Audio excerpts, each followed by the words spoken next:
Good afternoon everybody, this is Monoshri to read ICW news today for you. Today's updates. Kashmir leader raised voice against allocation of land to secure force.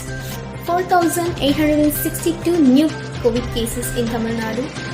2,481 in Chennai 9 hours ago. Tamil Nadu announces full lockdown on Sunday and other crops.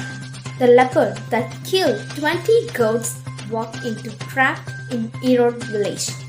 1,904 flash COVID cases across Tamil Nadu. ICC announced new playing conditions for T20I. Fielding side to suffer for slow over rain. A.R. Rahman celebrates his 55th birthday. Lesser known facts about the Oscar-winning music composer.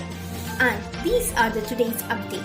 To get the current news, please check www.icw.com.